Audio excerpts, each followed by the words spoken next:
Hi, everyone, and welcome to Middle East Breakdown with your hosts, Hayvi Bouzo and Dan Feferman, your co-founders and co-editors of Middle East 24.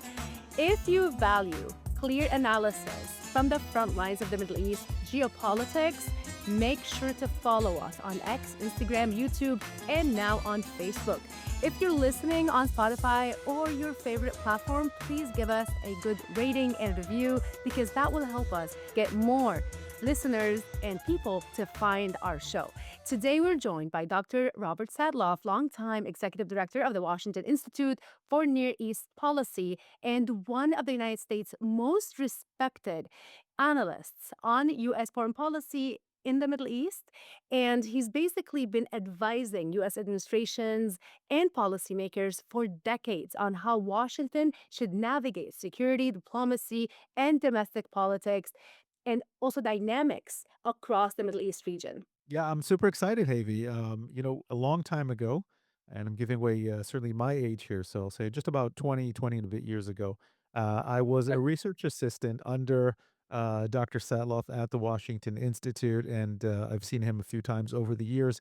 As you have always respected the incredible scholarship and work and policy analysis of the Washington Institute and of specifically of Dr. Satloff, who knows how to as our guests will discover, break things down, complex issues in the Middle East, and how the U.S. should engage in such a very clear and understandable way. And I'm super excited to be recording this episode and have Dr. Satloff on the show. It feels like a bit of a, full circle for me.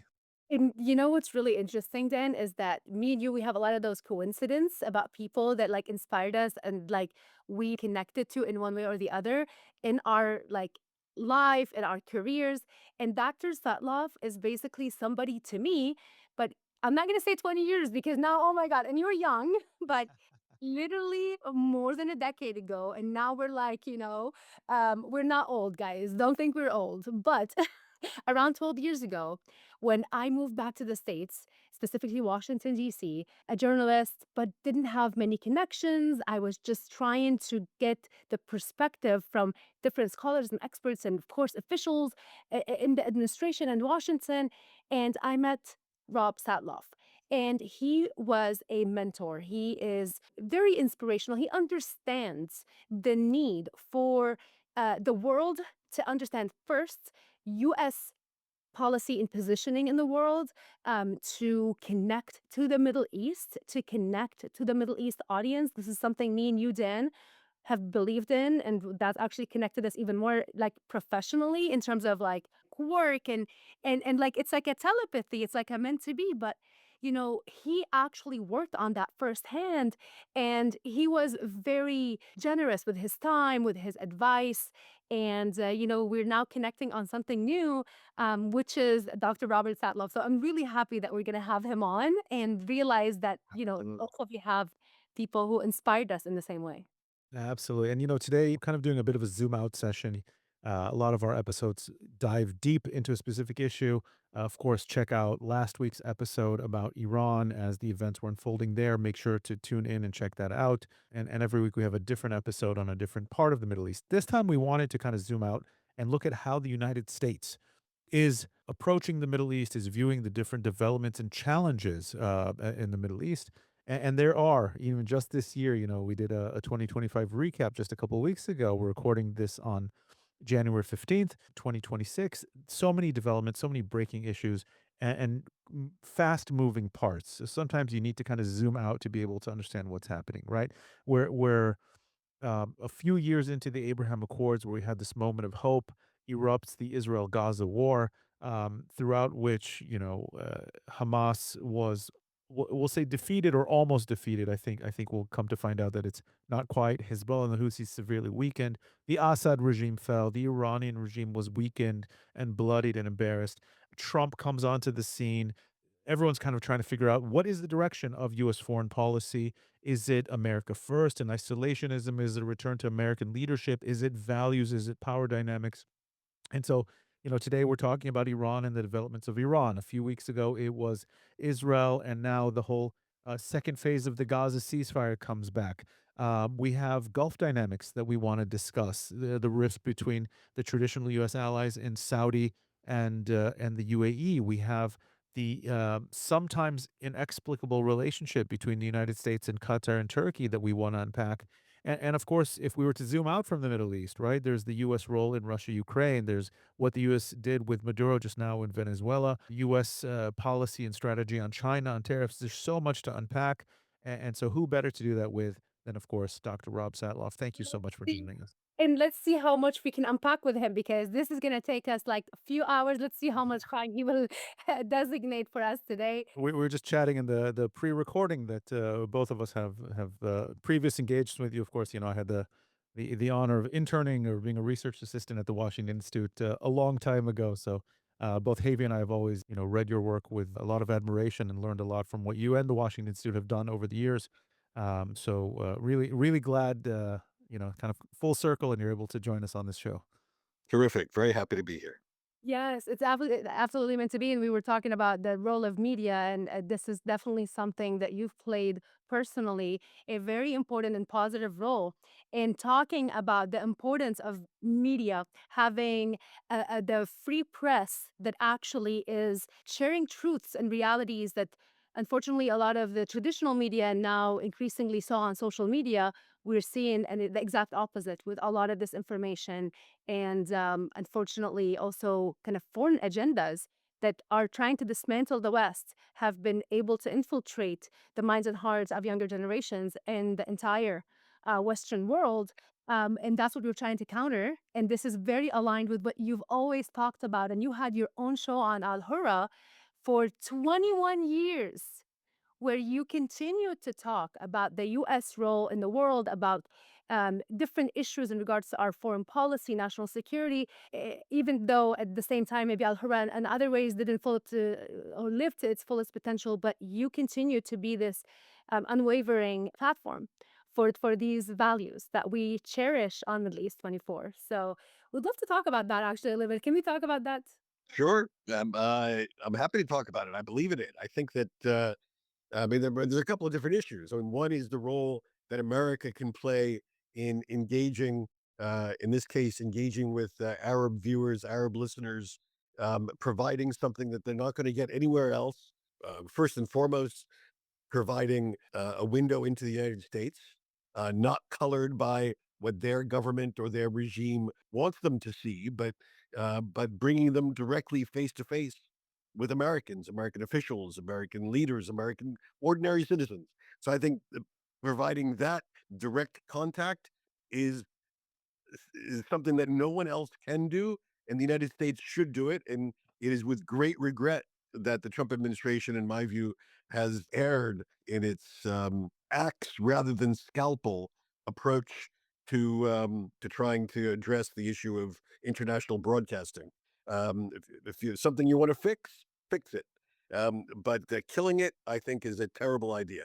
So there's that angle, and then there's the broader angle of the fact that so many Middle Easterners are stuck having to learn about their own national stories about what's going on even in their own countries through skewed media that are run by various regimes, and that the absence of honest, transparent, accountable media is a plague that too many Middle Easterners are suffering from. I applaud any effort such as yours to engage people maturely. I've always thought that you should try to speak up to people, not speak down to them. That Absolutely. there's so much speaking down, dumbing down these stories, dumbing down conversations. I think people are thirsting for serious, adult, mature, responsible engagement on the issues that matter to their lives. And they're not getting it in a lot of television or radio that they're forced to consume. So I think there are a lot of things that we could delve into here, and but I applaud you for pursuing this level of conversation. Absolutely, and we've been very excited that over the last 6 months since we've launched this, I always track where the viewers and listeners to our content are coming from, and it's there's a lot of people in the West, and I think the West unfortunately has fallen, Western media has fallen into this trap of either being incredibly shallow on the Middle East, And I get it, it's one part of the world, and there are other parts of the world as far as the West is concerned. But oftentimes you see the dangerous narratives that do not reflect kind of these liberal viewpoints from the Middle East getting way too much of a platform in Western media as regards the Middle East, and so I mean, even just what's happening now, we see what's happening in Iran, and at the same time, somebody pointed out Western media by and large ran with every single Hamas statistic about casualties and death counts without verifying anything. Now it's being very sure to be careful and fact check 20 times over before reporting any kind of death count from the civilian uprising in Iran right now, and I think that's a very clear and sad state of how the global media reports about the Middle East and who it deems as the stories worth covering, the good guys and the bad guys, so to speak, and so I think that challenge from the Middle East has now shifted also to the West as regards media coverage and this intellectual discourse that we should be having. Fair enough. I agree with that. Absolutely. So, we brought you on, as Havey mentioned, kind of one of the you run one of the premier think tanks in Washington as regards the Middle East, as regards U.S. foreign policy in the Middle East, and a lot has happened in the last few years as far as the Middle East. A lot has changed just in the last year with the entrance of Donald Trump onto the scene, and how he has shifted American foreign policy for good, for bad. There's a lot of questions we want to ask there, but if we jump into the beginning of the Trump administration, the Gaza war, the way the end of that came about, the handling of Iran, the handling of Middle Eastern alliances and dynamics by the United States, the general direction of American foreign policy, is it isolationism? Is it the Monroe Doctrine? Is it kind of a return to a more powerful, values-led international system? There's a lot of questions that we wanted to unpack with you, whether we're talking about Iran, the Gulf states, whether we're talking about Turkey and Qatar. So, Havy, why don't we jump into it? Jump right into it. Let's go.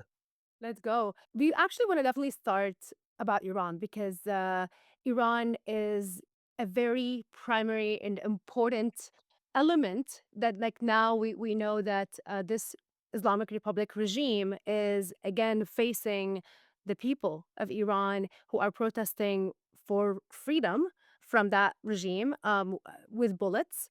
We know that there are tens of thousands of people who were murdered by the regime so far. We don't know the exact number. And we know that President Trump, going back to Dan's point, was talking about, enforcing a retaliation if the murder of people continues, and specifically he talked about the executions that the regime was trying to actually do against just peaceful protesters. So I would love to hear, and I know that Dan would love to hear your thoughts on what's going on right now. We know that there's like kind of different comments coming out, kind of conflicting with one another. Some people are saying it's meant to confuse the regime in Iran, and to, bluff the Islamic Republic. But then, there are the concerns by so many that the Trump administration is not actually going to enforce these lines that they've created, and that, this could become like another Obama red line type of situation. What do you think? So let's try to step back and see what's going on. We're talking on Thursday afternoon, January 15th. Today, it appears that the Trump administration, that President Trump has uh, lowered the level of urgency in terms of what's going on inside Iran and what the United States needs to do about it.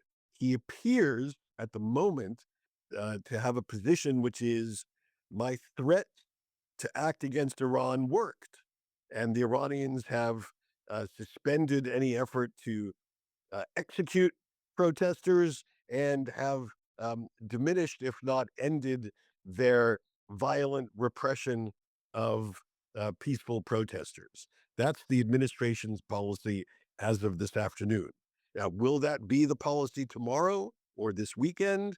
I think we will find out if indeed the Iranians have ended their heinous repression of civilians, if their repression of civilians has stopped, if there is indeed no more killing of peaceful protesters, that's a good thing. And I think we should appreciate that.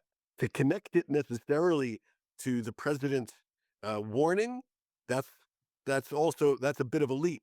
It may be connected or it may not be connected. We don't know enough at all of what's going on inside Iran.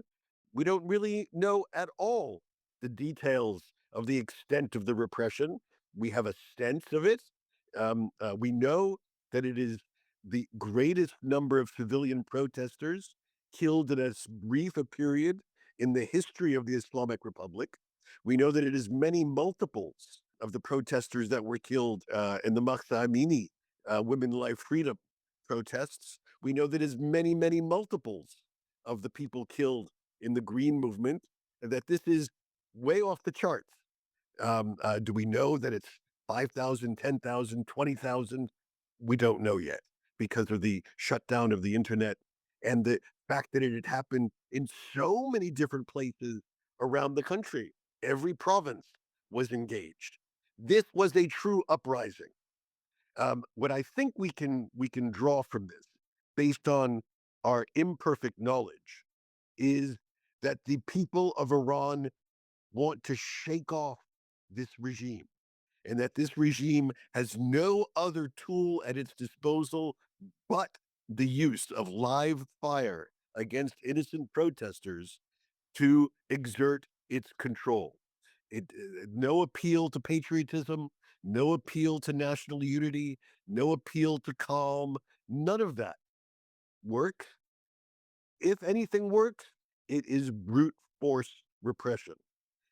Sadly, brute force repression can work for a while, but it is extremely difficult to maintain a regime that claims ideological foundations, that claims to be ordained by God. It is extremely difficult to maintain that over time at the end of a gun barrel. And so I do believe that we are in the death throes of the Islamic Republic. How quickly it expires, that is, there are many factors. We can get into it, but I believe that they have begun the inexorable process of dying as a regime. And we should begin to view that as the new baseline. Now, they can be very dangerous in this environment. They can lash outward. They can do things unrestrained. We've already seen in the last 2 years the Iranians doing things very different than the previous 40 years of the Islamic Republic.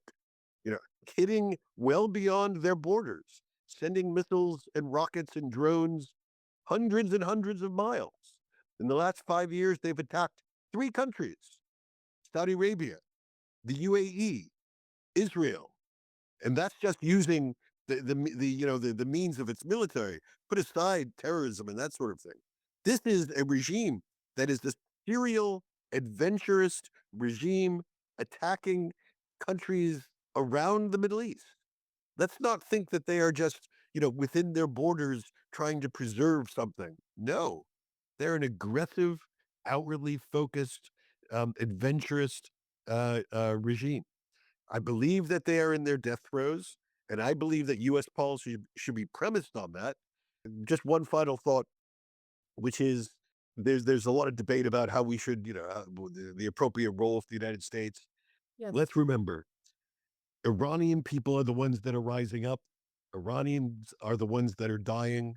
The Iranians are giving their lives for their future, for their country. This is their uprising. This is their future. What the United States can do, in my view, appropriately so, I think the president first of all, was right on target by saying we have an important role to play to prevent massacre. I think even more broadly, we have an important role to play to help level the playing field in Iran. Um, uh, uh, Only one side is shooting. Only one side is killing the other side. So what does that mean, Rob? To level the playing field, is So it I'll give you. hurting the civilians, or is it No, taking action against the repressive organs of So the state? in my view, the first order of business would be for the United States to use its considerable technological advantage to interfere with the communication system of the Islamic Republic. If if the internet is down, depriving ordinary Iranians of the ability to talk with each other and to talk with the world, then there's no reason why the besiege, there's no reason why the IRGC should be able to continue to talk to itself and to organize the repression of the 31 provinces in Iran. Let's level the playing field. People can't talk to each other. IRGC shouldn't be able to talk to themselves either. And let's see if they can operate in the dark. Um, and we can do this without firing a shot. We have the capabilities technologically to do this sort of thing. That's the sort of place that I would begin. But I think if we, I would not at all rule out the idea of targeting the barrack, the installations, the facilities of repression. I do think we should be quite careful. I think the Israelis, for example, paid a price last June when they mistakenly or when they hit the prison, Evan prison, and quite a number of civilians, perhaps even prisoners, were killed in the process. You know, we should be very cautious about how we use military force, but there are clearly defined barracks, installations, and facilities which are deeply involved in the massacre of unarmed civilians, and I would not at all take off the table the option of targeting those facilities. It is not the role of the United States to trigger from 40,000 feet regime change in Iran. The Iranian people are well on their way to do this all by themselves. Giving them a level playing field, or even just a more level playing field, I think is a legitimate role for the United States. Can I ask you exactly how you envision this? Because I'm personally one of the advocates for a kind of game changing intervention, right? When the toppling of the regime will just become a matter of people entering into the Khamenei's headquarters and IRGC headquarters, especially that there could be a lot of defections that could happen. A lot of people are unhappy in Iran, and I think that's from every background, from every level of the education, economic status, all of the above, right? There's a lot of issues with water, the currency, food, like you name it, right? Drought. But the question remains is that if the US does intervene, and let's say militarily, and but the regime still has the upper hand inside of Iran afterwards, would that or could that backfire rather than help? And I think that's, to me, it's like one of those concerns about, something I actually advocate for personally, which is that kind of intervention to defend the people of Iran who are asking for it too. They're asking for the United States and Israel, by the way, to help them toppling the regime. First of all, I have enormous sympathy for the people of Iran who've had to endure almost 50 years under the oppressive boot of this regime. And I think anybody who views the situation in Iran should have that approach.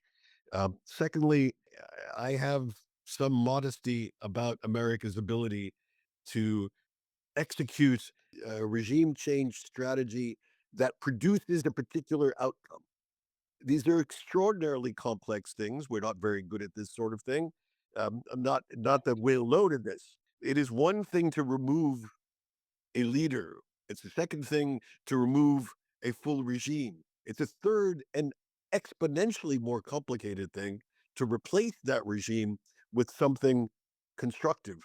Better, As America learned with Saddam Hussein in Iraq yes, back in yes, yes. 2003. So my point here is to say change can come to Iran. Hopefully, when it comes, it will be inclusive and democratic and liberal with a small L, and constructive and engaging and humane. All of those things. The chances are regrettably high that it may not be all those things. One cannot rule out the option that the next phase of politics in Iran sees an Iranian strongman emerge from inside the IRGC to impose order amidst all this chaos. That would be horrible in my view. But it Um, seems to me, it seems to it's me, it, and last week we did an Iran podcast specifically on this. People outside of Iran talk about the Shah. I don't see the Shah coming back, right? I see more of the scenario that you just said, that kind of a less ideological, less messianic strongman from within the IRGC comes in, and a lot of the IRGC owns much of the economic infrastructure in Iran. They're not going to be so quick to give it up, and I think it's more realistic, that you see the scenario that you just explained to us. look, if we had a few hours, I could lay out a half a dozen possible scenarios. My point is, we, the United States government, are not going to determine this. Right. We don't have the means, we don't have the personnel, we don't have the assets, we don't have the wherewithal to do this. Iran is a country, a huge country. Remember, it's 4 times the size of Venezuela, and we're trying to swallow Venezuela, and we just did that a couple of weeks ago. Iran is a much more complicated country. The challenges are enormous. Again, I come back. That's going to be up to the future of the Iranian people. It's going to be how they handle it. To give them a fighting chance, I do support the idea of leveling the playing field, as I keep coming back to, first technologically, also economically, and if necessary, militarily. I think those are all legitimate means to achieve that objective. Um, but I do think that we should be realistic and honest about our ability to define the future of Iran and not go there ourselves. I want to say something about this because, as you know, Rob, which has been always the argument about the Middle East, that, okay, you had the Assad regime, and there's always this kind of fear of, oh, what's going to happen next is going to be worse. And look, I mean, I think we have to come to a realization that sometimes you're right, things might not be all rosy afterwards, but that should not stop us or the good actors of the world from pursuing a change that will ultimately lead into a better reality for the people who are living in this situation. And, that Syria is an example where it's not rosy, but for a lot of people who've been basically know what the Assad regime represented and did for all the time that they were ruling Syria, including being in bed with all terrorist organizations, all adversary regimes, and the atrocities they've committed, that it actually is better for Syria and the people inside of Syria that they're no longer here, except now we have to deal with the aftermath, right? And this is just part of history. Things unfold. Now, in terms of Iran, we do hear people inside of Iran actually chanting for the Shah, and the Jawid Shah had became their main slogan in their protests. So there are people inside of Iran who are talking about the crown prince of Iran now, but there are, the kind of other elements where you hear different minorities in Iran talk about their own liberation as part of what would happen next. So there are a lot of these questions that should these questions, and that applies, by the way, to Somalia and Somaliland, to Yemen and south of Yemen, like prevent people from having a better reality and a better future just because of this kind of like a scare tactic that has been always kind of applied to the Middle East about like, oh, we don't want to do this. What will happen next? What will happen next? We shouldn't do it. No, the reality is horrific right now. What's going to happen next, we'll worry about it then. But now, this, whatever that is, should not continue, right? I mean, this is how Let me complicate that question, yes. and then we'd love to do this and then move on to the next issue, because we have a few issues we want to unpack with you in a short amount of time. Kind of bouncing off of Havi's question, that's what we would like to see. The issue is, though, is that how the United States is acting? Is that how the Trump administration is acting? Because I've seen, the Iranian regime is certainly capable and has sent out feelers, it seems like, to Washington, that it is willing to talk about the nuclear program. I don't know if it's willing to actually give it up, but certainly willing to try to buy time. And so when push comes to shove, is Donald Trump, is the current administration, would it go with what Havey is saying in the sense that it should support the oppressed, freedom-seeking peoples of Iran, or if this administration has a chance to get a nuclear deal that rolls back the program, that pushes it back another decade, and the regime knows that it can trade 10 years of the nuclear program for a continued survival, it does it. So where do you see kind of the administration's strategy and priorities in that regard? Well, it's a very good question, of course. I mean, there are some people who will argue that we should take advantage of Iranian weakness to get what we want on the issues that matter most to our narrowed to security if it's narrowly defined. If we can get the Iranians out of the export the revolution business, out of the terrorism business, out of the nuclear business, out of the drone business, out of the ballistic missile business, and that cuts them down to size. All terrible business they're in. All terrible, but not a good business, right? Not a good I business. mean, if we can get them out of all those businesses, and all they're left is running a country that they've already mismanaged so badly that the people are rising up against them. That's not such a bad argument. Some people say. Um, I do think when you actually think about that, I think it's pretty preposterous to imagine that in the current environment, the United States government is going to agree to a deal that involves the lifting of sanctions, which is what you're talking about when you do a nuclear ballistic missile deal, that we're trading the lifting of sanctions for the Iranian nuclear program. That in the current environment, after they've just massacred 10,000, 15,000 people, we're going to lift sanctions on the country? I find that very difficult to imagine. So I think we're actually stuck in a situation where there is no, I mean, it's preposterous, I think, to begin to negotiate a nuclear deal. Of course, Donald Trump will have to look in a mirror and say, wait a minute, didn't I just say that I obliterated their nuclear program last June? Wasn't that the verb I used? Obliterate? If that's the verb I used last June, why should I be doing a nuclear deal with them? They have nothing to negotiate away. I obliterated it. So he's caught in a bit of a tautological box here. How I can have a he feeling that tautological boxes don't keep him up at night.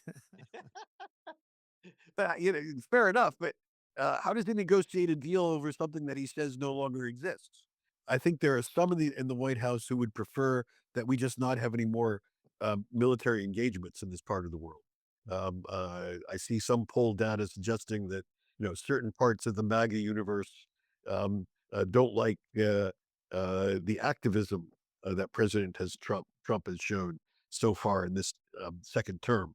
That's politics is an important criterion. One should not dismiss it, but I have difficulty imagining that there is a real deal to be done with the Ayatollah right now. Let's go to Gaza. If we can talk You can go to Gaza. Yeah. maybe. I'd um, rather. Yes, let's go to Gaza. maybe yes, if things do come to fruition now that Trump's administration has announced that they're going to basically implement the phase 2 of the Gaza plan and have a technocratic government be formed there. Can we talk in details about what your view is on the realism and how realistic this implementation of the phase 2 is, and what about Hamas? And in specific, right? Specifically here, Hamas is supposed to. Let's remind our audience, right? As part of the 20-point Trump plan, which was turned into the ceasefire agreement, which was accepted begrudgingly by Hamas via its interlocutors, accepted as the UN Security Council, etc. Hamas is supposed to disarm. Hamas is supposed to relinquish power, political power in the Gaza Strip, and there's supposed to be a new technocratic Palestinian administration led by an international consortium and then an international security force that's supposed to come in. So walk us through, between the what's supposed to happen and what is actually happening, and where does Hamas go in all of this?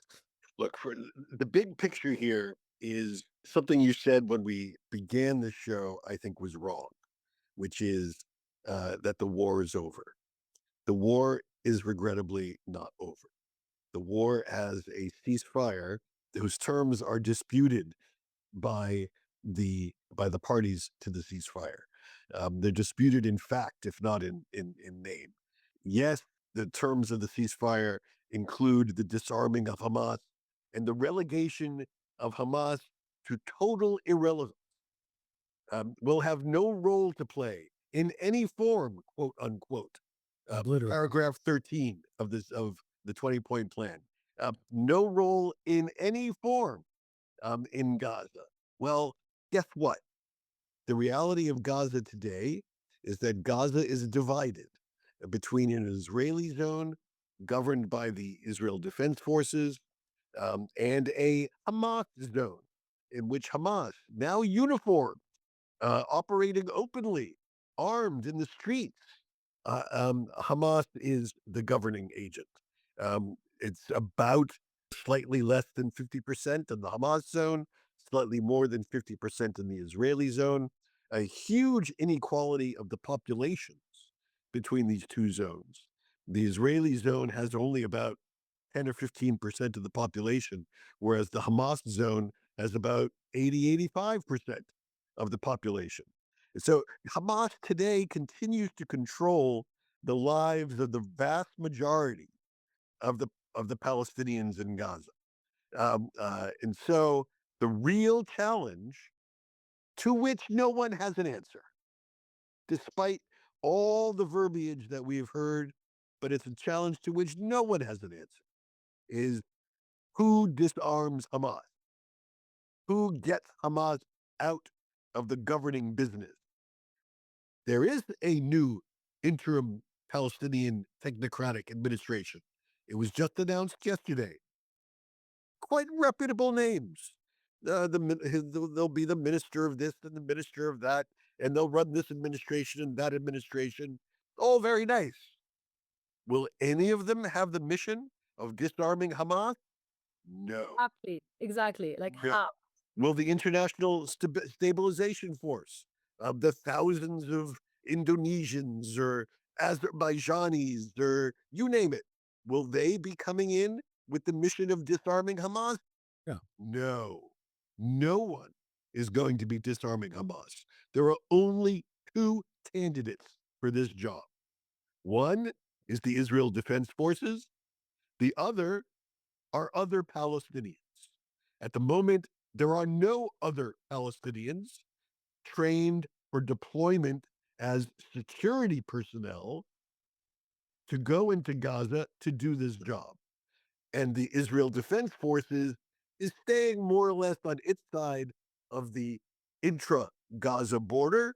And they're not going after Hamas on the other side unless Hamas attacks, because the Israelis don't want to visibly underscore that this ceasefire is not going anywhere. Now, before we go too much further, I want to take my hat off to President Trump for achieving something that very few people thought possible, and we should not disregard this enormous achievement. And that enormous achievement was to secure the release of all the live hostages and of all but one of the remains of the dead hostages. I think there were very few analysts, myself included, who thought that Hamas would ever give up that asset. We were wrong. Now, the question is, why were we wrong? I have come to believe that we were wrong, not because of the pressure imposed on Hamas, but I've come to believe that we were wrong because Hamas realized that maintaining the hostages was a diminishing asset for them, and that releasing them would enable them to get an even better deal. And indeed, so far, it's tough to argue that Hamas has not gotten itself a pretty good deal. After all, as I just described, they're in control of half of Gaza, and there's no force out there who's coming in to disarm them. And the Israelis have been frozen into acting any further against them. So for the time being, they control their part of Gaza unfettered. That's not bad for the organization that launched an assault more than 2 years ago and has been militarily, diplomatically, economically, allegedly by the world ever since. But no, they're still there. No one is going after them. And to be even, to put the cherry on the top, their patrons, Turkey and Qatar, are now guarantors of this situation. And effectively, there, some say that they're there to pressure Hamas into fulfilling their disarmament. I think they're there in order to preserve Hamas's equity. I was just going to say. So I give enormous credit to the administration for achieving what it achieved in phase one, the release of hostages.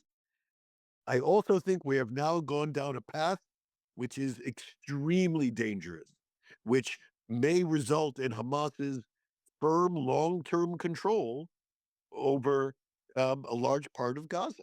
It's unbelievable that the region, and you know this probably as well as we do, behind the scenes, the different, we'll call it the rational actors of the region, the Abraham Accords countries, the Saudis, all understood Hamas was the problem. I think the biggest achievement of the Trump 20-point plan was that the whole Arab world and many Muslim powers around the world all said out loud what should have been said on October 8th. Hamas is the problem. Hamas needs to be disarmed. Hamas needs to go. And the problem is we keep coming back to the same ridiculous hurdle of implementation that the region refuses to back or conduct to the disarmament of a terrorist group that 7 times by my counting, and this obviously the most egregious, has launched unprovoked wars, and one of which has led now to the wholesale destruction of Gaza and the death of I don't know how many tens of thousands of Palestinian civilians. I'm not counting the Gazans because they don't differentiate in their own counting here. And this, you kind of mentioned Qatar and Turkey here, and this is something that has baffled me from the beginning of this war. It was clear to me that Qatar, Turkey, and maybe to an extent Iran are the lifeline to Hamas. They are what kept it in power. It was clear to me that only concerted U.S. pressure on Qatar and Turkey, and I would say U.S. pressure on other Arab countries to also pressure Qatar and Turkey to bring Hamas to its knees, to release the hostages, to end this war, to go into exile, was the only way to do this, to cut off their lifeline by using the full force of American. America is the greatest superpower in the world. Why isn't it using the weight of its force? So, why, I guess this is a two-part question here. Why isn't the U.S. really going all in on saying Hamas needs to be disarmed? Qatar, Turkey, Saudi Arabia, UAE, Egypt, whoever will be pressured and bullied and rewarded, etc., for going in and doing this. And the second part of that question is why didn't the U.S. pressure Qatar and Turkey sooner and more aggressively to get Hamas to accept the ceasefire deal and release the hostages? Look, I have only theories here on as to the situation. It sounds a bit odd, but I have no doubt that there is a sense of grudging respect and a bit of fear on the part of many governments and leaderships in the Arab world at what Hamas accomplished over the last 2 years. I mean, just think many of these governments themselves have been roundly defeated in recent decades by the Israel Defense Forces in a matter of days or weeks, whether it's the Six-Day War in the 60s or the October War in the 70s. Hamas, however, like Egypt in Syria in 73, launched a surprise attack against Israel and survived 2+ years. That is amazing when you think about it in historical terms, especially given the enormous disparity of power between Israel and Hamas. So I imagine that there is this strange soup of fear and awe that some Arab leaderships have regarding Hamas.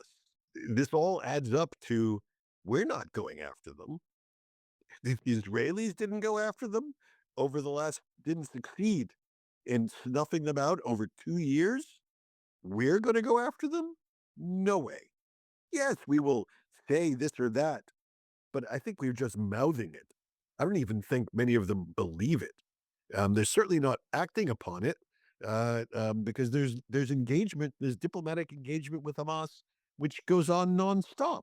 I mean, if you're Hamas, you have to take some measure of pride, knowing that the White House, as well as countries around the Middle East, are still talking to you today, even though the ceasefire says that you're irrelevant and that you will play no role. Well, guess what? You are playing a role, and you're playing a pretty important role. And everyone is coming around to that. I think it's terrible. I think it's heinous. I think we should be acting differently, but that's the reality. And so, unless we have a Palestinian force trained, armed, and ready to go in, or the IDF ready to go in, Hamas is going to be there for quite some time. All the fig leaves of the new transitional government and the board of peace and the stabilization force, all of that will be, very nice, but will not have an out on the ground impact on the situation of Hamas control of half of Gaza. Well, can I ask you, in terms of your opinion, if you are to advise President Trump on this, what will your recommendation be given the realities? You already laid it out. You said it very clearly. Israel controls, I believe, is Eastern Gaza, right? That's controlled by the IDF. And then you have Western Gaza that is controlled still by Hamas. Could there be a reality, maybe? I mean, I'm just trying to think realistically, where, and I've always thought that, by the way, that the areas that are controlled by the IDF are the areas where they have hope. Because Israel could actually play a role in helping train Palestinians to go after Hamas in the long term, but then meanwhile could, help facilitate and protect an area that could be led by Palestinians or Gazans who are not ideologically aligned with Hamas, that are ideologically actually wanting to live side by side and live in peace. Does that even exist? Is that realistic? What do you think the right approach So, is? look, in the big picture, I think that I would like my government. I would counsel President Trump.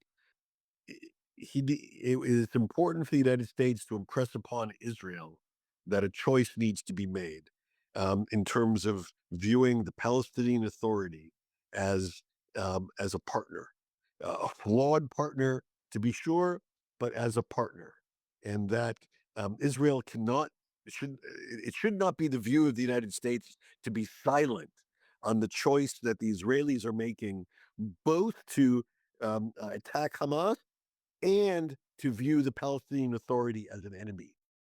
You can't have both of them as the enemy. There should be an engagement with the Palestinian Authority to over time, be training and preparing a Palestinian Authority force, supported by Israel, eventually to go in, and to confront Hamas. At the moment, the vacuum there is something that Hamas thrives on. If we can ask you from another side and say, why do we have to choose between Hamas and the Palestinian Authority? Because the Palestinian Authority hasn't proven itself. They have been supporting terrorism, they have been promoting terrorism. I mean, So I'm I take it somewhat. why I do you take a different view on this. should there be a different, completely new No, actually, I take a different view on this. Maybe I'm in a minority on this, but I know that what I'm about to say is a very minority view. But I think, for We like minority views. It's okay. well, you see, I think the Oslo process actually has been quite successful. It has achieved most of what it was designed to achieve, which is to create in the Palestinian Authority another proto-Arab state. More corrupt than some, less corrupt than others. More efficient than some, less efficient than others. It's actually right in the middle of all the indicators of all these things. It's another Arab state. Now, that says a lot about the state of Arab states, but you can't blame the Palestinians for creating another Arab state. I think this should be embraced. It's not a winning motto, but it could be a hell of a lot worse. They don't. I mean, they play a, they are one leg of a three-legged stool that provides security in the West Bank. The IDF is essential. The Palestinian Authority is essential, and the memory of what happened in the Second Intifada, and the huge price Palestinians paid, along with Israelis, for launching that is essential. And the result has been, despite everything that Yahya Sinwar wanted to accomplish on October 7th, the West Bank has basically stayed quiet. That is no small thing. Just imagine the alternative. Imagine if the Palestinian Authority had thrown its lot in with Yahya Sinwar on October 8th and had said, yes, let's all rise up and turn this into another front. Boy, would that have been a huge, huge problem and challenge. But that didn't happen. So I think we should one has to take appreciation of of these sorts of things.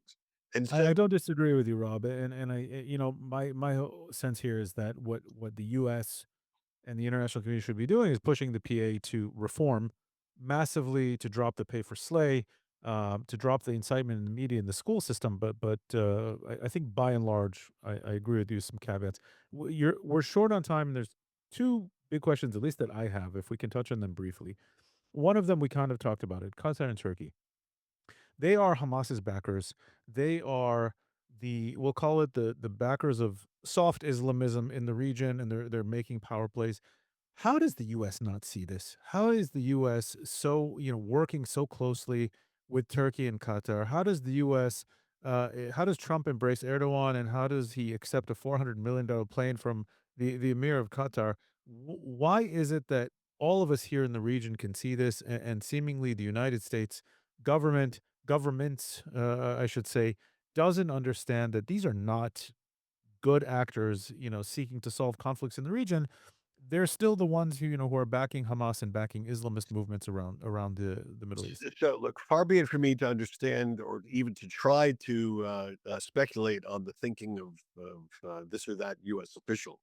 I do think what these governments provide the United States in security terms, is the currency that they that is appreciated by the U.S. government.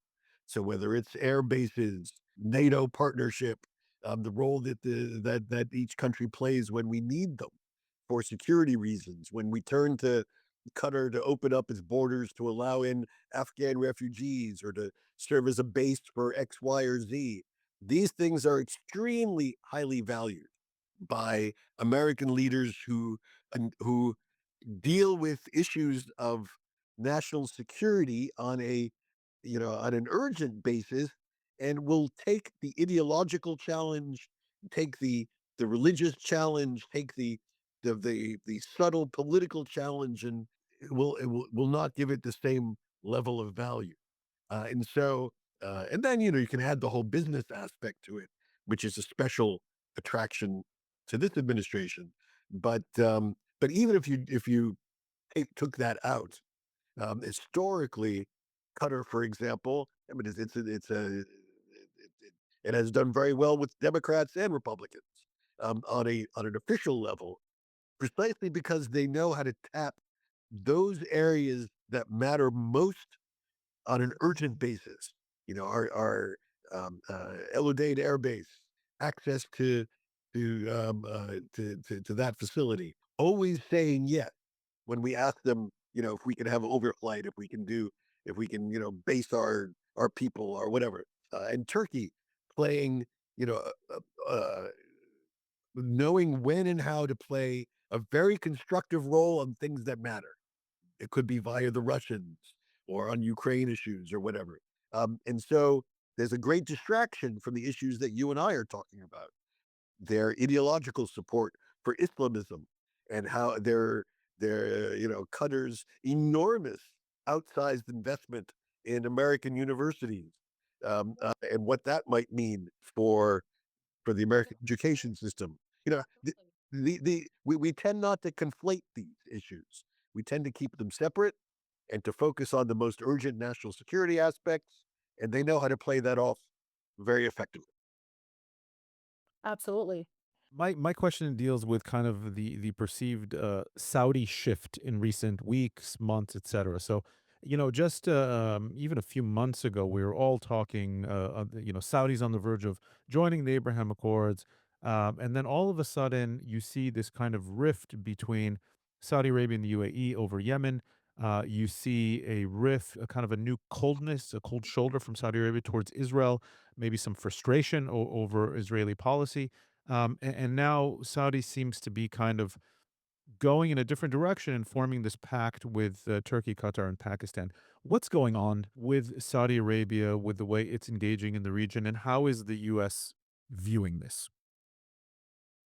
So this is a very big question, a lot of different pieces to it. Let me take a moment to address different aspects. First, I think many observers have long made a mistake of viewing Saudi Arabia as just a big UAE, a country that that has similar interests, similar resources, similar outlook, and therefore it's just a little bit bigger and a little slower. But basically they're very similar. Actually, they're very different places with a different set of priorities. So, for example, the Emirates made a strategic decision for peace with Israel several years ago, made by its ruler, Mohammed bin Zayed, largely because it saw its partnership with Israel as an important aspect to its own national development and national security. And that partnership has weathered the post 2023, the post Hamas attack period. Remarkably. It weathered that. Saudi Arabia takes a very different view. Yes, it may be beneficial at one point for Saudi Arabia to have an overt, normalized relationship with Israel, but it's much less important to Saudi Arabia's national objective. It's much less important to Vision 2030, much less important to how Saudi Arabia sees itself within the Middle East to necessarily have a normalized relationship with Israel. Israel can bring less to Saudi Arabia, and Saudi Arabia needs Israel less than the Emirates believed it would benefit from a relationship with Israel. It's not as though the Saudis were opposed to having a relationship with Israel; it's just less important to them. And so we have to begin to think about these two countries differently. There are many ways in which they're different. This is just one of them. Um, Now, Saudi Arabia and the Emirates have long had a conflictual relationship. They've long disagreed on lots of different things. They disagree about OPEC. They disagree about development strategies. They disagree on all sorts of things. Then, there was a moment which actually has framed most of our understanding, which was a moment when Mohammed bin Salman was just emerging as a leader. Mohammed bin Zayed sort of worked very closely with him, and Sort of took him under his wing, right? and the differences between the two countries were submerged, and it lasted for 2, 3, 4 years, and the sense was that's the period that gave rise to the false assessment of how similar they are. But the reality is Sort of a recency bias that kind of remained all in our minds. exactly that was the moment which framed this in the wrong way, and now we're actually returning to, regrettably, a more normal conflictual relationship. Except now it's a conflictual relationship in which it appears that they are truly at loggerheads on a broad range of issues. We saw Yemen, Somalia, Sudan, but it even goes to the heart of each other's economies and politics. Several years ago, the Saudis began a Saudization initiative that requires international conglomerates, if they want to have access to the Saudi government market, to have their headquarters, their regional headquarters inside Saudi Arabia, directly competing with Dubai and Abu Dhabi. There's all sorts of competition. The media headquarters were moved All from the media headquarters all were moved out of the Emirates and moved back to Saudi Arabia. I mean, The direct competition is now very heated. And this is now part baked into Gulf politics and broader regional politics. Obviously a great irony, since it was only a couple of years ago that the two of them had worked so closely together to isolate Qatar, and now Qatar and Saudi Arabia are working closely together to isolate the Emirates. Yeah. Okay, maybe this too shall pass, and we'll 5 years from now we'll be looking at some other configuration.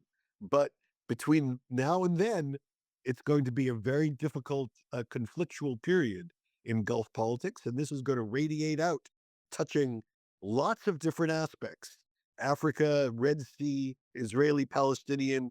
It's going to have impacts all around the region. Does that mean that there is like the Islamist elements within Saudi Arabia that are getting more powerful? This So look, I do not believe that Mohammed bin Salman, who has made an enormous bet on countering extremism as part of the strategy for building a Saudi Arabia for the 21st century. I do not believe that he is suddenly opening the doors of Saudi Arabia to extremists. I don't buy that. I do think there may be a heightened tolerance in how Saudi Arabia does some of its regional policy. So willingness to to deal with Islamists in Sudan, to deal with Islamists in Yemen, much the same way, for example, that Egypt doesn't tolerate the Muslim Brotherhood inside Egypt, but it's perfectly happy to tolerate Islamists in Sudan or Hamas, as long as Hamas stays on the Palestinian side of the Gaza border. So I think that the Saudis are more in that vein, not in their country, but yeah, okay, we can tolerate it outside our country as part of it's just part of the politics. The Emirates are more hardline on this, and the Emirates have a very black and white approach to whether it's inside or outside their country. It's interesting here because, as you said, the Emirates took this line and have really gone to try to de-Islamize the region, and have really gone on a global campaign to do this. And if you're looking, and first of all, your point I think is a very good one, that we have this recency bias on Saudi Arabia, and we need to have a bigger zoom out, which I appreciate you doing with us here. The question here, and I want to kind of double down on Havi's question, what you're saying with Saudi Arabia makes sense, but regionally, they were the last few years also cracking down on radical Islam, also promoting avenues of moderate Islam. The head of I forget the sheikh's name, that they were trouting all over the world, promoting this moderate version of Islam, kind of trying to go on the UAE model in that route. And so, are you saying they're done with that, and now there's No, it'll be no, I'm not saying that. And I have a lot of respect for Sheikh Alisa and the message that he's giving around the world, which I think remains a consistent message. And we should not disparage it. It's a very important message, and there's no evidence that they are taking the opposite route in any place. No, all I'm saying is I think what we're seeing from the Saudis is, in their own way, they would define it as a sense of realism, which is, well, the most important thing in Sudan. This would be a Saudi way of looking at it. The most important thing in Sudan is to bring the fighting to a close, to have stability, and if stability means that the Sudanese armed forces has a certain working alliance with some of the Islamists in Sudan, if although they pretty much control things and keep everything well regulated, well, then we'll have to just hold our nose and go with it, because that's the best way to have stability. And the Emirati argument is no. Once we open that can of worms, bad guys are going to walk right through it, and then we'll have a Islamist Sudan tomorrow. So I think the Saudis have adopted a what they would call a more realist view, and with the Emiratis have kept to their own sense of realism, which is don't give these guys an inch. These are just part of the arenas of competition. The real competition is between each other themselves. I mean, are the Saudis truly committed to undermining the economic viability of the UAE? Do they really see this as a threat to their own 2030 vision? That would be a huge deal. Hopefully, there's enough wealth, enough progress, enough development for both these countries to do well by their citizens. That's certainly what's in the American interest. And so I hope when all is said and done, that the United States does what it can to limit this dispute, keep it within bounds, and so that it doesn't undermine what are American interests in the health and vitality of both these countries. Well, on that note, we want to thank you so much, Rob Satloff, for giving us the time today. And, we spoke about this in the beginning. We're probably going to be concluding with that you've been, I think, an inspiration for both me and Dan in our own careers. Well, it's very kind of I know. And we're really happy to have you with us today for the first time on Middle East Breakdown, but we look forward to having you a lot more in the future. terrific. Thank you very much. I'm delighted to have been with you. Thank you. And of course, the Washington Institute for Near East Policy, always a fantastic resource for analysis, Absolutely. research, conversation, and guidance on foreign policy in the Middle East. And Executive Director Dr. Robert Sadloff, thank you really so much for being with us. Well, on this note, I want to thank you, Dr. Robert Satloff, and I want to thank everyone for listening and watching Middle East Breakdown on ME24 with your co-hosts, Hayvi Bouzo and Dan Feferman. We're the co-founders and co-editors of Middle East 24. And stay tuned to our upcoming podcasts where we will continue to go deep into the analysis and tell you about the untold truths and realities that are unfolding in the Middle East. Please follow us and watch us on X, Instagram, and now Facebook, of course, YouTube, and give us a good rating on Spotify or whatever it is, the platform you use to listen to podcasts, because that will make other people actually follow us and get to see and hear our upcoming episodes. Thanks so much, Ivy. Thank you, Dan.